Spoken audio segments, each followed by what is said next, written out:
Minhas irmãs, convido vocês para abrirem as Escrituras na segunda carta do apóstolo Paulo a Timóteo, no capítulo 4, versos 6 a 18. 2 Timóteo, capítulo 4, versos 6 a 18.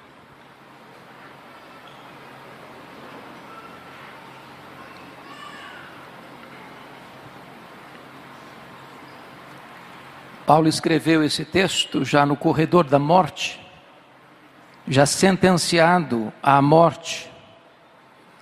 E estas palavras são as últimas palavras de Paulo, registradas na Bíblia antes do seu martírio.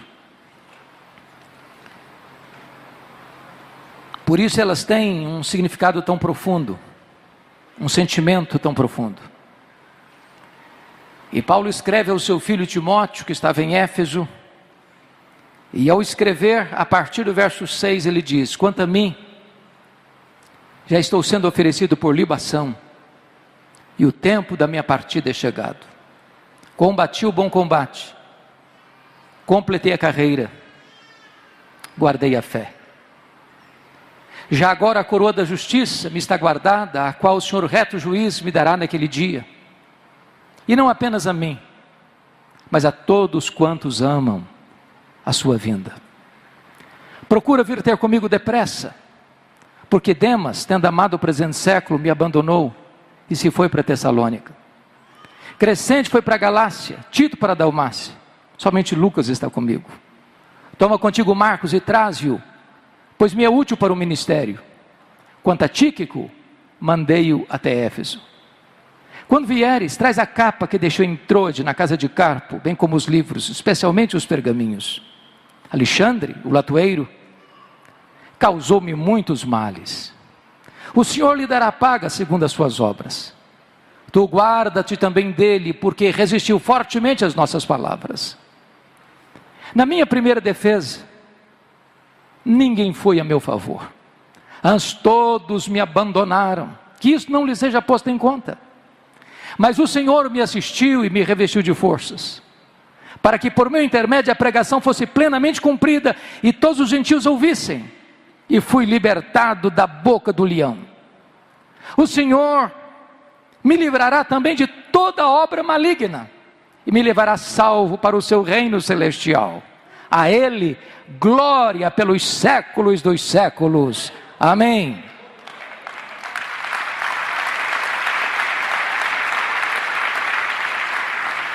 Eu peço licença a vocês para só voltar nesta passagem, já na conclusão da minha fala. Meu propósito nesta noite é apresentar a vocês o apóstolo Paulo. Quem foi este homem?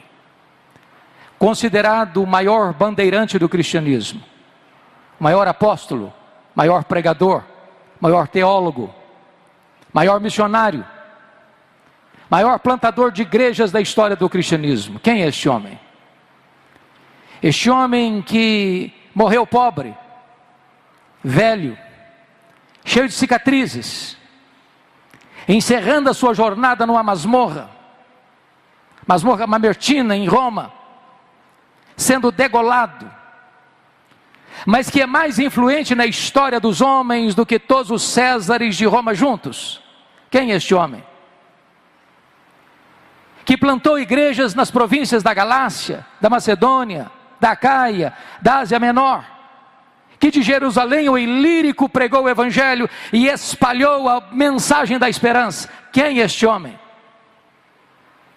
Eu gostaria de apresentar a vocês nesta noite este homem.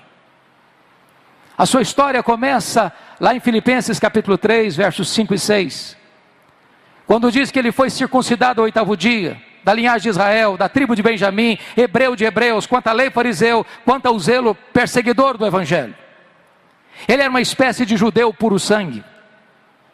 Somos informados em Atos dos Apóstolos, capítulo 22, verso 3, que ele nasceu em Tarso da Cilícia, portanto, cidadão romano por direito de nascimento.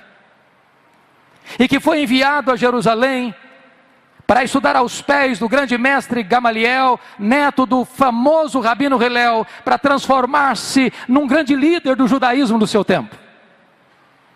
Sabemos também, à luz de Gálatas 1,14, que dentre os seus pares ele se destacou pela sua inteligência, pela sua personalidade, pela sua liderança. Ele se fortaleceu. E ele era certamente a figura mais destacada para representar o judaísmo do seu tempo. Mas curiosamente, ao mesmo tempo que Saulo se fortalecia em Jerusalém, um outro rabino também crescia em Israel. Não na decantada Jerusalém, centro cultural do saber teológico do seu tempo, mas na pequena Nazaré, desprezada Nazaré. Não galgando os degraus de uma academia teológica, mas com as mãos calejadas na urdidura de uma faina pesada de uma carpintaria. O rabino da Galileia, aos 30 anos de idade, vai ao Jordão e é batizado por João Batista e dá início ao seu ministério. E diz a Escritura que ele pregava, não como pregavam os escribas e fariseus, mas pregava com poder e autoridade, porque os cegos viam, os mudos falavam, os surdos ouviam, os coxos andavam, os leprosos eram purificados, os mortos ressuscitavam. Ele começa a ser caçado, vigiado e perseguido pelas autoridades religiosas de Jerusalém.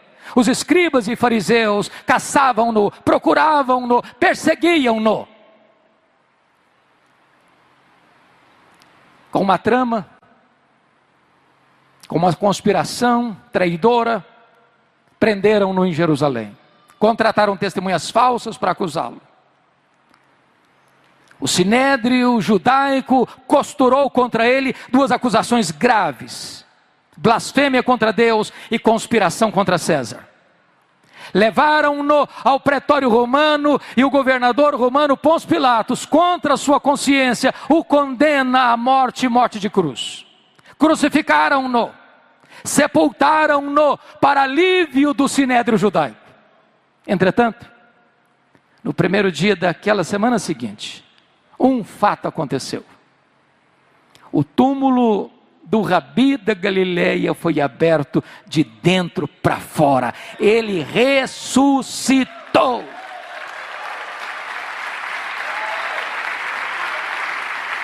Naquele momento, Saulo de Tarso se levanta como o braço de ferro do sinédrio judaico para perseguir de forma implacável e impiedosa a igreja que estava nascendo.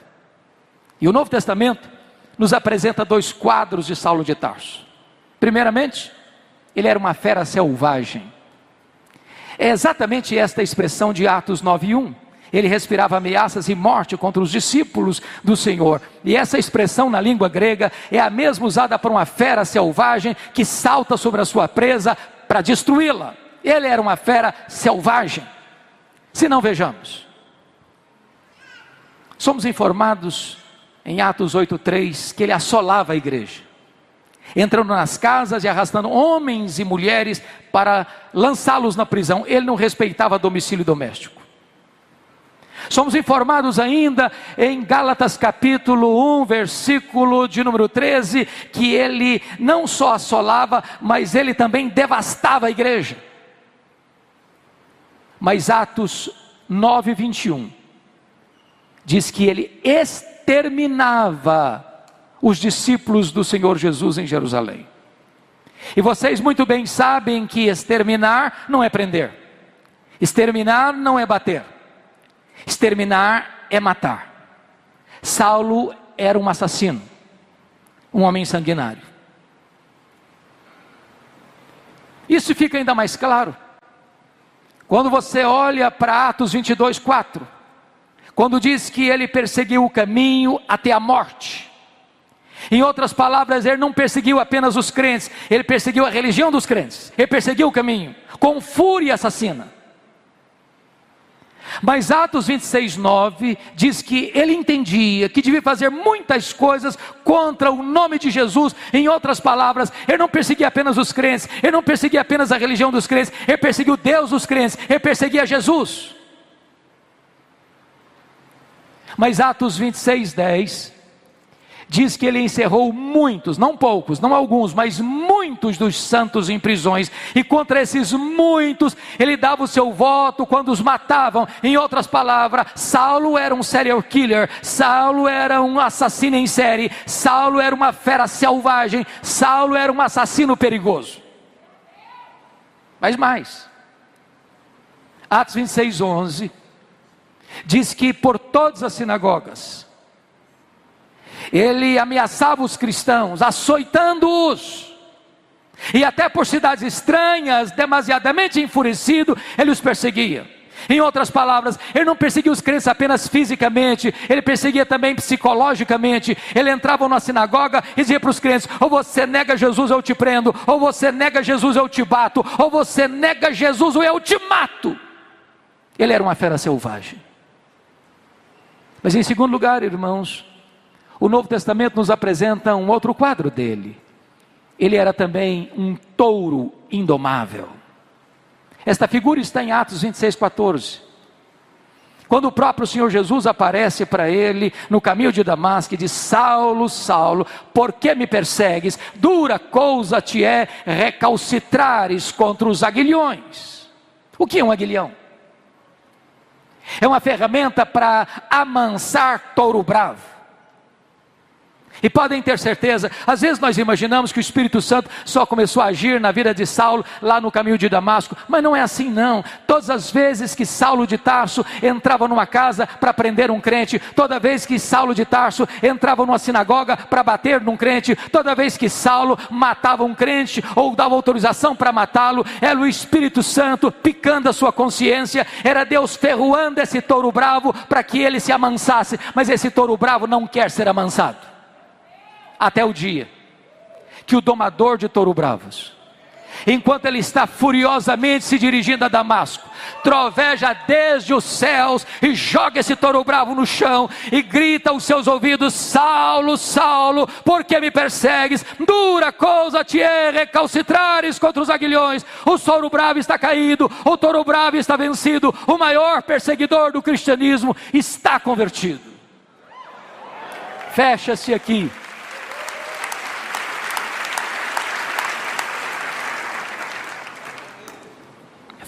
aqui o primeiro capítulo da sua vida. Abre-se um novo capítulo. A preparação de Saulo para o ministério. Diz a Bíblia que ele ficou cego no caminho de Damasco. Foi conduzido para a casa de Judas, na rua direita em Damasco. Quando Atos 9:13 diz que o Senhor aparece para Ananias e diz: Ananias, vai à rua direita, à casa de Judas, e põe as mãos sobre Saulo, para que ele volte a enxergar. E Ananias disse para o Senhor: mas eu tenho ouvido de tanta gente quantos males tem feito este homem aos teus santos em Jerusalém. Mas Deus respondeu: vai, porque ele é para mim um vaso escolhido para levar o meu nome aos gentios, aqueles que estão distantes. E Ananias vai e impõe as mãos sobre ele, e ele volta a enxergar. Ele fica cheio do Espírito Santo, e ele se levanta e é batizado. Agora eu peço que você abra sua Bíblia comigo em Atos 9:20, por gentileza. Porque está escrito que logo que ele foi curado, logo que ele foi cheio do Espírito, logo que ele foi batizado, diz a Escritura que ele começa a pregar em Damasco, afirmando que Jesus é o Filho de Deus. Mas por favor, confira agora Atos 9:22. Diz que Saulo mais e mais se fortalecia, confundindo os judeus, demonstrando que Jesus é o Cristo, que Jesus é o Messias. E eu pergunto a vocês: há alguma diferença entre o que ele fez no verso 20 para o que ele fez no verso 22? No verso 20 ele afirma que Jesus é o Filho de Deus, mas no verso 22 ele demonstra que Jesus é o Messias, que Jesus é o Cristo. Há uma grande diferença. Demonstrar é provar uma tese detalhada, meticulosa e exaustivamente. A pergunta é: quanto tempo durou entre o que aconteceu no versículo 20 para o que aconteceu no versículo 22? Atos não responde essa pergunta, mas a resposta está em Gálatas capítulo 1, versos 14 a 18. Logo que Saulo foi convertido em Jerusalém, ele não subiu em Damasco, ele não subiu para Jerusalém, ele foi para a Arábia. E passou lá 3 anos. E a pergunta: o que ele foi fazer na Arábia? Um seminário intensivo com o Senhor Jesus. Se Jesus investiu 3 anos nos apóstolos em Israel, Jesus investe 3 anos em Saulo na Arábia. Na Arábia ele não aprende as doutrinas do cristianismo como aprendeu as doutrinas do judaísmo aos pés de um mestre humano, mas ele recebe por revelação direta do Senhor Jesus Cristo. E certamente ele releu o Antigo Testamento, certamente ele revê a sua teologia, e certamente ele constata que aquele Jesus que ele perseguira, de fato era o Messias, o Filho de Deus.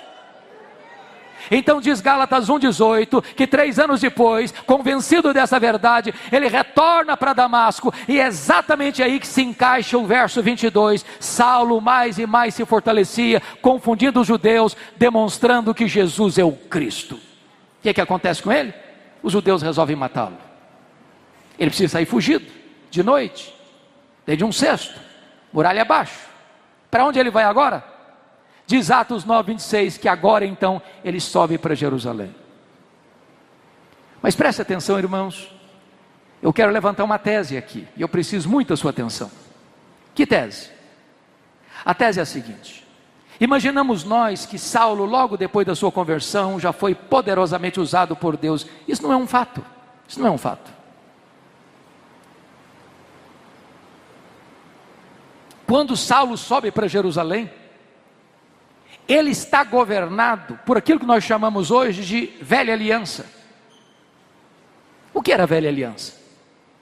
Quando Moisés desce do Sinai com as tábuas da lei, o povo disse para ele: tudo o que o Senhor falou, nós faremos. Eu pergunto, fizeram? A resposta é não. Por que não? Faltava-lhes sinceridade? Muito mais, faltava-lhes poder. Na velha aliança tudo depende de nós, nada depende de Deus. Mas na nova aliança tudo depende de Deus e nada depende de nós. A doutrina da nova aliança foi ensinada pelo próprio apóstolo Paulo, na sua 2ª carta aos Coríntios, a partir do capítulo 2, verso 14. Graças, porém, a Deus, que em Cristo sempre nos conduz em triunfo, e por meio de nós manifesta a fragrância do seu conhecimento, tanto nos que são salvos como nos que se perdem. Para uns cheiro de morte para a morte, para outros aroma de vida para a vida. Mas quem, porém, é suficiente para essas coisas? A pergunta fica no ar no capítulo 2, verso 16, de 2 aos Coríntios, sem resposta. E a resposta só chega no capítulo 3, versos 4 a 6, quando Paulo diz: a nossa suficiência vem de Deus. Então eu quero lhes dizer que quando Saulo sobe para Jerusalém, ele sobe ainda regido pela velha aliança. E eu quero lhes dizer por quê. Primeiro, porque ele sobe pensando que ele vai ser o grande líder da igreja em Jerusalém. E ele tem motivos para pensar assim. Primeiro, porque todos os apóstolos de Jesus, exceto Judas Iscariotes, eram galileus. E lá na Judéia, os galileus, lá do norte, eram tidos como gente de 2ª classe, eram desprezados. E Saulo pensou: esses homens galileus aqui em Jerusalém não vão conseguir nada. Aqui precisa de um líder, e eu tenho o melhor perfil, eu tenho o melhor currículo, eu sou o cara, eu vou ocupar esse espaço. Mas em segundo lugar, ele tinha uma outra razão. Todos os apóstolos de Jesus eram homens iletrados, e Jerusalém era a capital intelectual da teologia. Lá estava o Sinédrio, lá estavam os escribas, lá estavam os fariseus, lá estavam os saduceus, lá estava a elite religiosa de Israel. E Saulo pensou: esses homens, além de galileus, incultos, não vão conseguir nada aqui. Mas quando ele chega na cidade de Jerusalém, diz Atos 9:26, que não alguns, não a maioria, mas todos os discípulos não acreditaram na conversão dele. Pensaram que ele estava sabotando a fé cristã e que ele estava conspirando contra o cristianismo, e bater a porta da igreja na cara dele. Para quem queria ser líder, nem recebido foi. Deus dá o primeiro golpe no orgulho dele. Mas diz Atos 9:27 que Barnabé o acolhe, que Barnabé o recebe, que Barnabé o apresenta aos apóstolos, e agora ele é acolhido na igreja, e agora ele tem livre trânsito na igreja, e agora ele prega com ousadia, e agora ele discute com os helenistas, e os helenistas resolvem matá-lo. Então diz Atos 9:30 que os discípulos se reúnem, os membros da igreja se reúnem e dizem assim para ele: ô Saulo, você tem que ir embora da nossa igreja, você não pode ser o pastor da nossa igreja, você tem que ir embora. Irmãos, é muito complicado quando um pastor acha que deve ficar na igreja e os membros da igreja todos estão convencidos que o pastor deve sair da igreja. Sabe o que aconteceu com ele? Ele não foi embora. Mas diz Atos 22, versos 17 a 19, aliás 17 a 21, que não foram apenas os membros da igreja que queriam que ele fosse embora, não. O próprio Deus apareceu para ele e disse para ele: vai embora de Jerusalém, que eles não vão te ouvir. Ora, irmão, ser mandado embora de uma igreja pela liderança da igreja ou pelos membros da igreja é uma coisa, mas ser mandado embora da igreja pelo próprio Deus, parece que não resta mais opção. Sabe o que aconteceu com ele? Ele não foi embora. Ao contrário, no versículo 18, 19, ele começa a argumentar com Deus, ele começa a dizer para Deus: ó Deus, eu persegui a igreja aqui, eu até era testemunho quando Estevão foi apedrejado, eu guardei as vestes daqueles que o apedrejaram. Sabe o que ele está dizendo para Deus? Deus, o senhor pensa melhor, o senhor pensa direito, o senhor não pode cometer esse erro estratégico. Eu sou um cara insubstituível aqui. Se eu for embora dessa igreja, essa igreja não prospera. Essa igreja precisa de mim, eu tenho o melhor currículo, eu tenho o melhor preparo, eu tenho a melhor performance para liderar a igreja aqui em Jerusalém. Sabe o que aconteceu? Deus não mudou, foi Saulo quem teve que mudar e mudar-se, porque Deus diz: vai! Sabe o que aconteceu com ele? Ele não foi. Volte os olhos comigo para Atos 9:30. Diz Atos 9:30 que os discípulos se reuniram e levaram Saulo de Jerusalém para Cesareia. Preste atenção, ele não foi, ele foi levado, ele não saiu, saíram com ele. Ele saiu de Jerusalém como Ló saiu de Sodoma, a reboque. Mas o levaram para onde depois? Para Tarso. Onde era Tarso? A cidade que ele nasceu. Sabe o que Deus está dizendo para esse cara que se acha insubstituível? Meu filho, se você pensa que eu preciso de você, você está muito enganado. É você que precisa de mim. Então faça-me o favor, arrume as malas e volte para casa. Sabe o que Deus está fazendo? Deus está trabalhando nele para depois trabalhar através dele, porque Deus está mais interessado em quem você é do que no que você faz.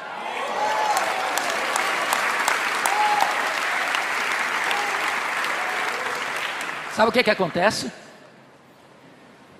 O homem que queria ser líder fica 10 anos no molho, no anonimato, longe dos holofotes, em Tarso, completamente apagado. Ele precisava primeiro aprender que tudo depende de Deus, nada depende de nós. Mas o pior não tinha acontecido não. O pior está em Atos 9:31. Diz que quando Saulo foi embora da igreja de Jerusalém, a igreja passou a crescer e a ter paz. Você quer coisa pior para um pastor do que isso? O dia que ele vai embora da igreja, todos os problemas da igreja se resolvem e a igreja explode em crescimento. Pois bem, queridos, Atos 11 diz que houve um avivamento, um grande despertamento lá em Antioquia da Síria, a terceira maior cidade do mundo. A igreja de Jerusalém manda para lá Barnabé.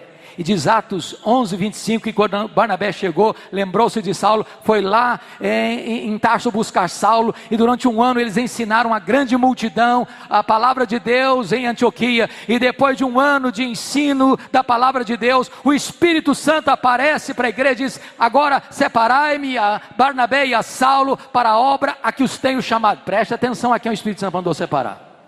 Não foi Saulo e Barnabé, foi Barnabé e Saulo. Você já foi reserva alguma vez? Já andou na sombra de alguém alguma vez? Ele não era o líder, ele era o liderado. Deus ainda estava trabalhando nele, para depois trabalhar através dele. Até que chegaram em Pafos. João Marcos está com eles, o primo de Barnabé, como auxiliar dos dois missionários.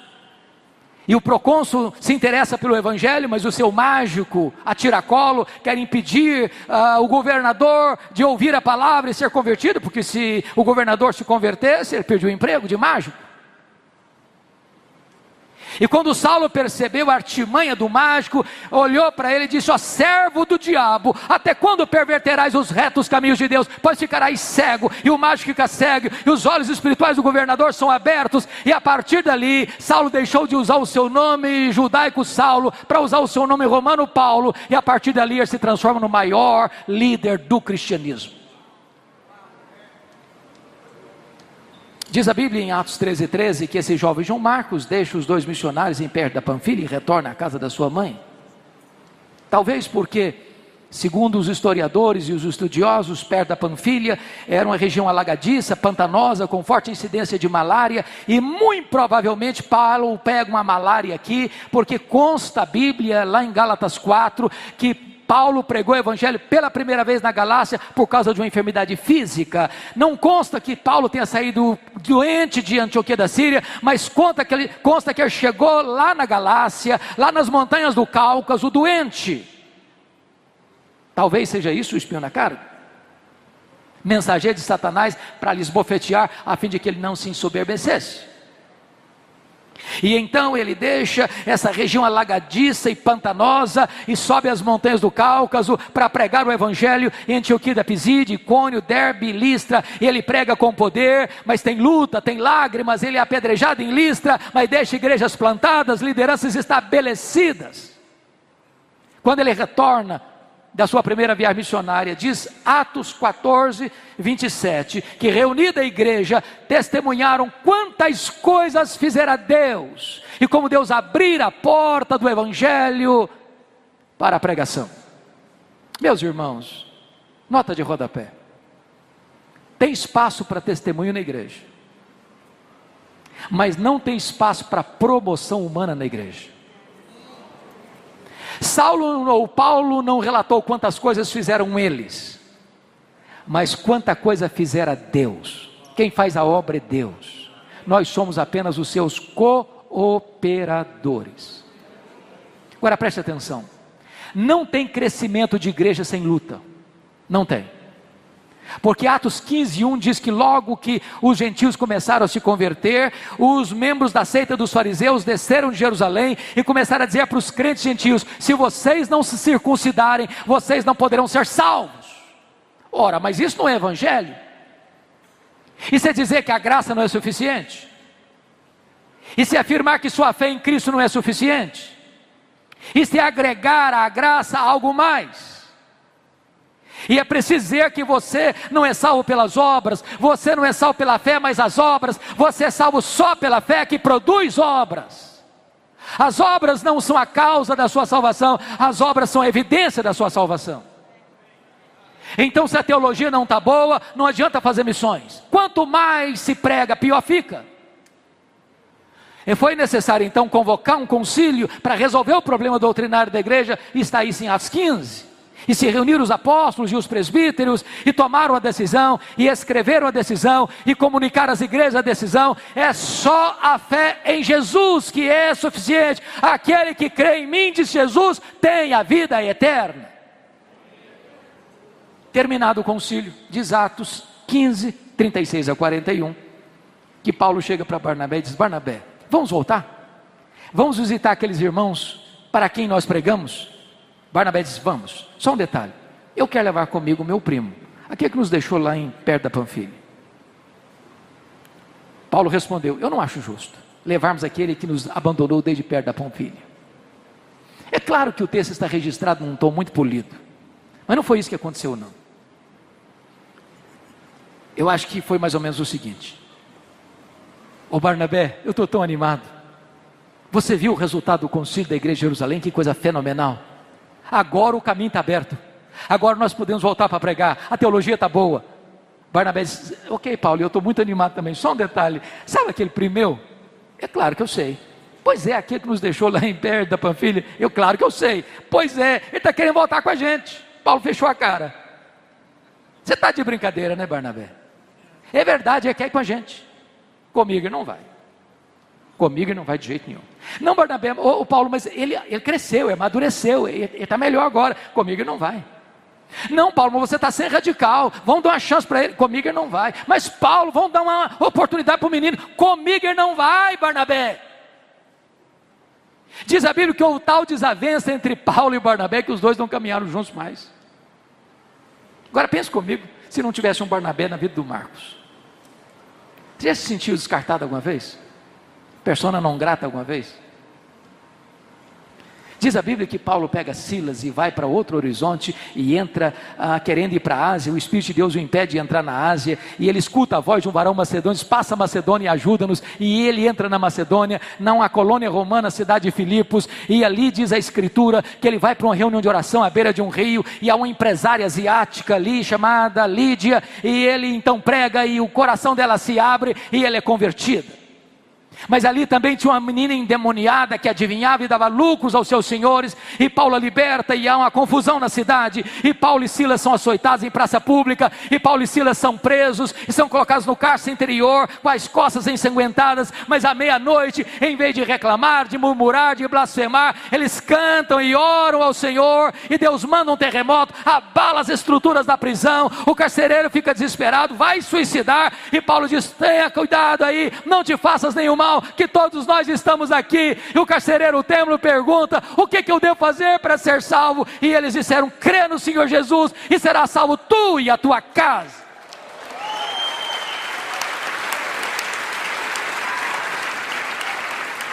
Eles deixam a igreja organizada em Filipos, e eles vão para a capital da Macedônia, a cidade de Tessalônica, e deixam a igreja plantada, e ali tem tumulto, e eles são escorraçados da cidade, e eles vão para Bereia, e deixam a igreja modelo, e eles são expulsos dali, e ele precisa fugir para Atenas às pressas, e ele chega na capital intelectual do mundo, e prega a palavra de Deus, e ele sai de Atenas e vai para Corinto, onde fica 18 meses, e planta uma igreja. De Corinto, ele escreve as suas 2 cartas aos Tessalonicenses, porque já tinha escrito a primeira carta, a carta aos Gálatas. Depois de 18 meses, ele vai para Éfeso, na terceira viagem, passa 3 anos, experimenta um grande avivamento. Irmãos, quando eu leio Atos 19, o meu coração pulsa, e pulsa muito. Sabe por quê? Éfeso era uma capital de uma província, uma metrópole. Tinha 300 mil habitantes na época. Hospedava uma das 7 maravilhas do mundo antigo, o templo da grande deusa Diana, 4 vezes maior do que o Partenon de Atenas. A cidade era idólatra, a cidade era marcada por ocultismo. E Paulo chega ali, em 3 anos, sem os meios de comunicação que nós temos, de rádio, televisão, jornais, bíblias impressas, mídias sociais. E em 3 anos, a idolatria recua, a feitiçaria entra em colapso, a palavra de Deus prospera, igrejas são plantadas em toda a província: Esmirna, Pérgamo, Sardes, Filadélfia, Tiatira, Laodiceia, Colossos, Hierápolis. E agora ele está saindo de Éfeso, de onde escreve as suas 2 cartas aos Coríntios, porque tinha feito um compromisso de ir para os gentios, mas não se esquecer dos pobres, e por causa de uma grande fome na época do imperador Cláudio, ele está levantando uma coleta para os pobres da Judéia, e está agora se dirigindo a Jerusalém para entregar essa oferta aos pobres da Judéia, quando ele para em Mileto para se reunir com os presbíteros de Éfeso, e Atos 20, versículo 24, ele diz: eu quero que vocês entendam uma coisa, em nada considero a vida preciosa para mim mesmo, conquanto que eu complete a minha carreira e o ministério que eu recebi do Senhor Jesus, para testemunhar o evangelho da graça de Deus. E quando ele chega em Jerusalém, como ele mesmo havia pensado, e o Espírito Santo a ele revelado, que esperava a ele cadeias e tribulações, quando ele embarca e chega em Cesareia Marítima, o profeta Ágabo o prende com um cinto e diz: é isso que eles vão fazer com você em Jerusalém? Ele diz: eu estou pronto não só a ser preso, eu estou pronto a morrer por Jesus em Jerusalém. Quando ele chega em Jerusalém, de fato ele é preso. 40 judeus entram em anátema, um voto de anátema: não vamos comer, não vamos beber, enquanto nós não matarmos Paulo. A notícia vaza, chega ao sobrinho de Paulo, é comunicado ao comandante, ele é trasladado naquela noite, sob forte escolta militar, de Jerusalém para Cesareia Marítima, onde estava o quartel-general de Roma em Israel, e fica 2 anos ele preso, sob a égide dos imperadores Félix e Festo. Porque eles estavam prontos porque o Sinédrio estava cooptando o governador, para que o governador entregasse Paulo para o Sinédrio, e eles planejavam matá-lo na estrada. Paulo, entendendo isso, disse: eu sou cidadão romano, e eu quero ser julgado diante de César em Roma. O governador disse: para Roma você quer ir, para Roma você irá. Agora, o que você espera? Quando ele escreveu a sua carta aos romanos, indo para Jerusalém, ele disse do seu desejo de ir a Roma, como missionário, para fortalecer aqueles irmãos e ser enviado à Espanha. Quando ele estava preso em Jerusalém, Atos 23:11, diz que o próprio Deus apareceu para ele na fortaleza de Antônio e disse: coragem, Paulo, assim como você deu testemunho em Jerusalém, eu quero que você dê testemunho também em Roma. Então ele queria ir para Roma, Deus o queria em Roma. O que você esperaria era uma viagem tranquila para Roma, mas não foi assim. Ele embarcou e enfrenta um naufrágio. O trigo precisa ser jogado fora, a carga do navio se perde, há um pânico dentro daquele navio, 276 pessoas. Mas um anjo de Deus apareceu para eles: coragem, Paulo, eu entreguei toda essa gente na sua mão, ninguém vai morrer, mas é necessário que vocês vão dar numa ilha. Quando o dia amanhece, eles enxergam terra, é a ilha de Malta, o navio se arrebenta todo, mas ninguém perece.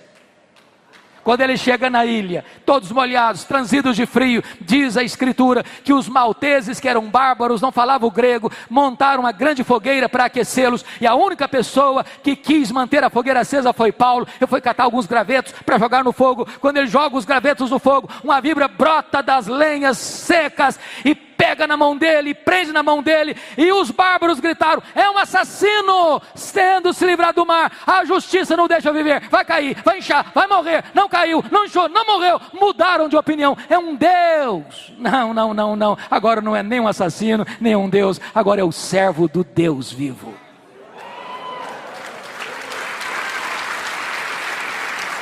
Na verdade, não foi a tempestade que levou Paulo para a ilha de Malta, foi a mão da providência divina. O governador estava doente, pai do prefeito, e diz a escritura que Paulo orou por ele, ele foi curado. Os demais enfermos vieram e Paulo orou por eles, eles foram curados. Passados 3 meses do inverno rigoroso, suprindo todas as necessidades de Paulo, mandaram-no para Roma, com todas as suas necessidades supridas. Mas ele chega em Roma não como quisera chegar, ou sonhara chegar. Ele chega preso e algemado. E ele passa 2 anos nessa prisão, nos idos de 61, 62.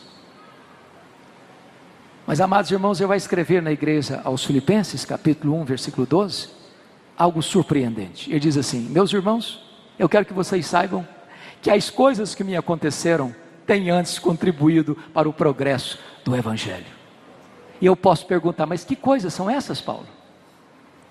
E a escritura nos responde: eu fui perseguido em Damasco, eu fui rejeitado em Jerusalém, eu fui apedrejado em Listra, eu fui açoitado em Filipos, eu fui escorraçado de Tessalônica, eu fui enxotado de Bereia, eu fui chamado de tagarela em Atenas, eu fui chamado de impostor em Corinto, eu enfrentei feras em Éfeso, eu fui preso em Jerusalém, eu fui acusado em Cesareia, eu enfrentei um naufrágio para Roma, eu fui picado por uma cobra em Malta, eu cheguei em Roma preso e algemado. Mas eu quero que vocês saibam que as coisas de Deus, o projeto de Deus é que está se cumprindo na minha vida. Essas coisas cooperaram para o progresso do Evangelho. Em outras palavras, Paulo não crê em acaso, Paulo não crê em sorte, Paulo não crê em azar, Paulo não crê em misticismo, Paulo não crê em olho gordo. Ele sabe que a mão de Deus dirige o seu destino. Porque ele estava preso, 3 coisas aconteceram. Primeiro, a igreja foi mais encorajada a pregar. Quando os crentes viram Paulo preso, trabalhando, eles se mexeram.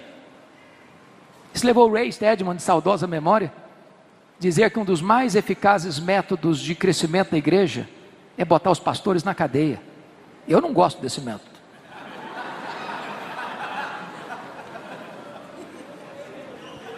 Porque Paulo estava preso, diz ele, toda a guarda pretoriana tomou conhecimento das minhas cadeias em Cristo. Em outras palavras, o que era a guarda pretoriana? Era a guarda de elite do imperador.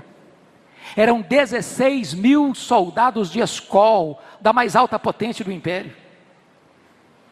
Paulo estava ali sob a égide do imperador, um soldado estava algemado com ele, 3 turnos por dia, durante 2 anos. E o que Paulo fazia? Evangelho neles, evangelho neles, evangelho neles, evangelho neles. Se Paulo estivesse solto, ele jamais teria alcançado a elite de Roma, mas Deus coloca o cenário para que o maior evangelista da igreja estivesse lá dentro da casa de César. Porque Paulo estava preso, ele não podia visitar as igrejas. O que ele vai fazer? Escrever cartas. As cartas da primeira prisão, Efésios, Filipenses, Colossenses, Filemão. Se Paulo estivesse solto, talvez nós não teríamos essas joias na nossa Bíblia. Irmão, quando você pensa que a sua vida está de ponta cabeça, quando você pensa que os seus projetos foram frustrados, a mão de Deus está escrevendo o capítulo mais emocionante da sua história. Deus é soberano, Ele nunca perdeu o controle.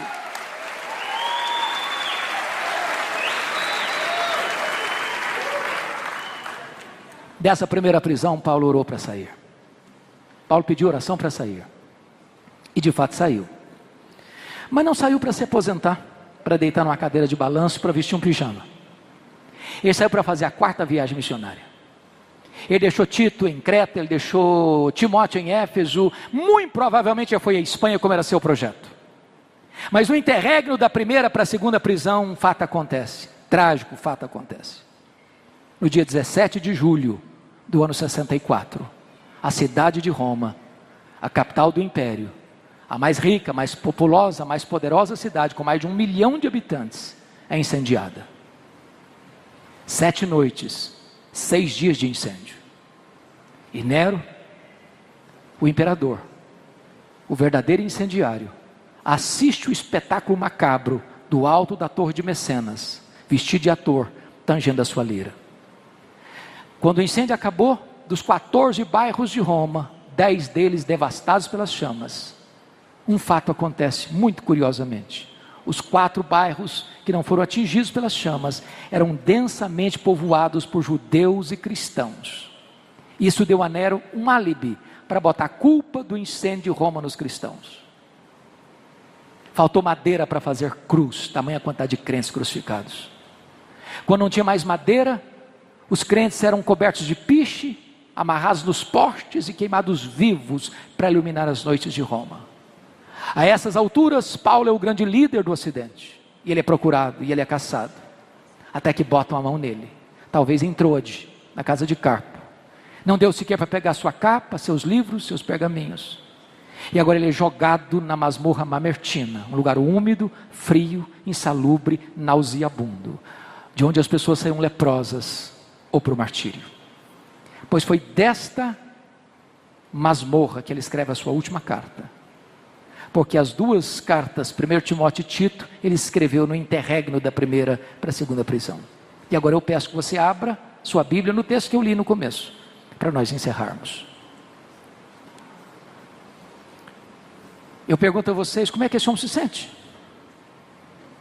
Depois de ter sido o grande bandeirante do cristianismo, encerrando a sua biografia, uma masmorra.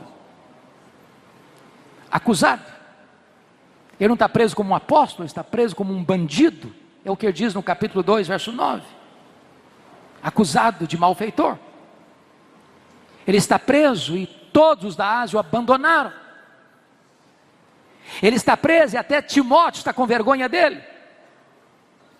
Ele está preso e na primeira audiência de sua defesa, ninguém foi a seu favor, antes todos o abandonaram.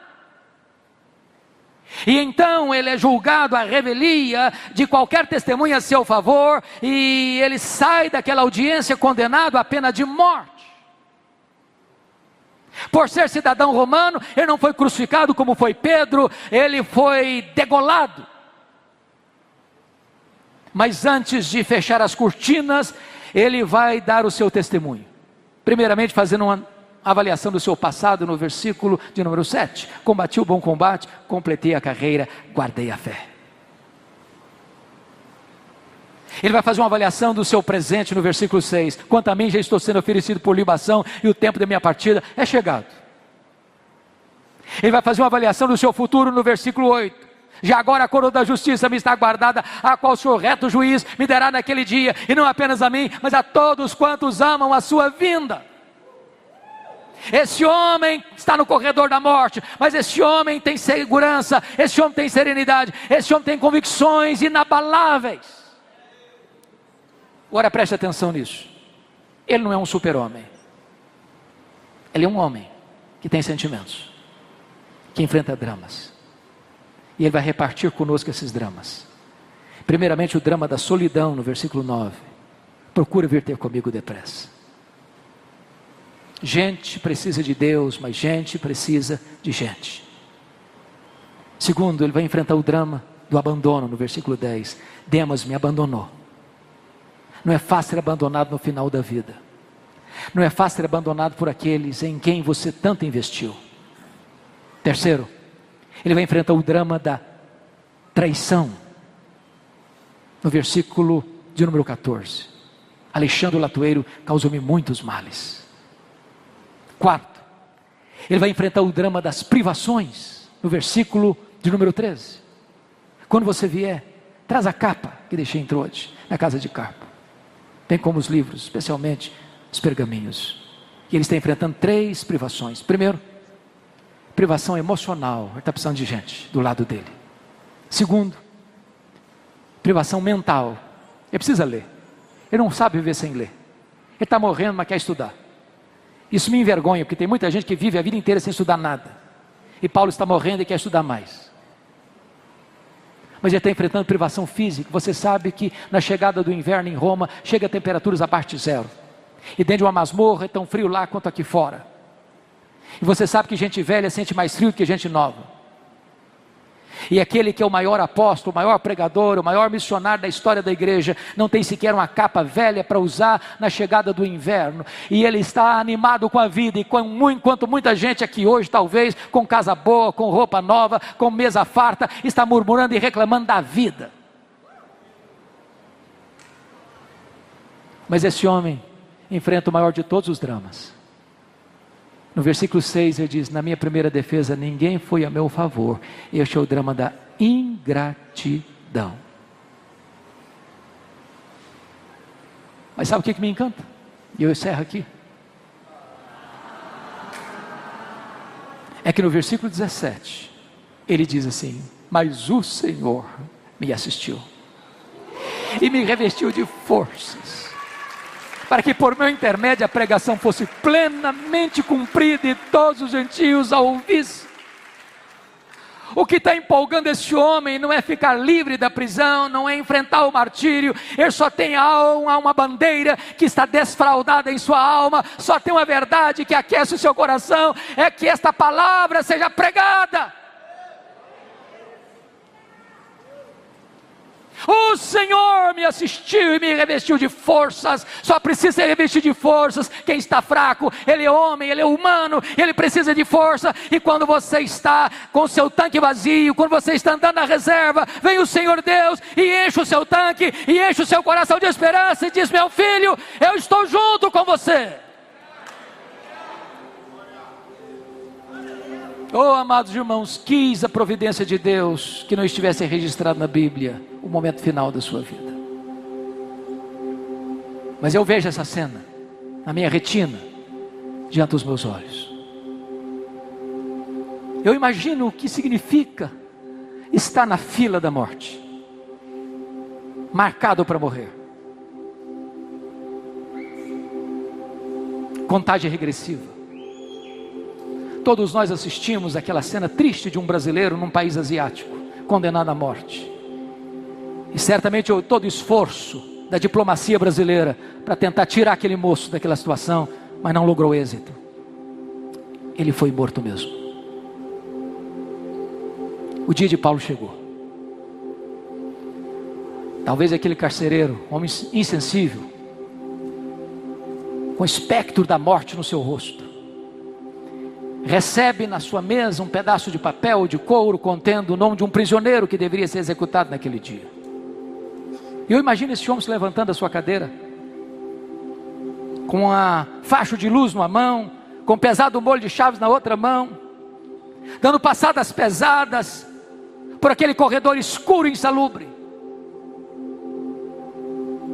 Eu imagino aquele homem chegando na porta daquela masmorra e gritando naquela escuridão adentro: prisioneiro Paulo, prisioneiro Paulo, prisioneiro Paulo. E lá do fundo da masmorra o velho responde: sou eu estou aqui. E ele é acorrentado, ele é arrancado daquela masmorra, e ele atravessa aquele corredor escuro, e ele é levado ao local da sua execução. Ele era o prisioneiro mais importante daquela masmorra, porque acusado do crime mais grave, o incêndio de Roma, a liderar os incendiários de Roma. Muito provavelmente o executor perguntou: você quer dizer algumas palavras antes de morrer? Talvez esperando que Paulo pudesse expor a sua dor, a sua mágoa, a sua revolta diante de tantas injustiças sofridas. Mas o velho apóstolo respondeu: sim, eu quero dizer algumas coisas. E naquele momento, muito provavelmente, ele levanta os olhos aos céus e diz a ele, ao Senhor Jesus: glória pelos séculos dos séculos, amém. Botou a cabeça no cepo, a espada de Roma tosou-lhe a cabeça, cabeça para um lado, corpo para o outro, tombou na terra como um mártir, foi recebido no céu como um príncipe. É este homem que diz para você hoje, nesta noite: sede meus imitadores, como eu sou de Cristo. Amém.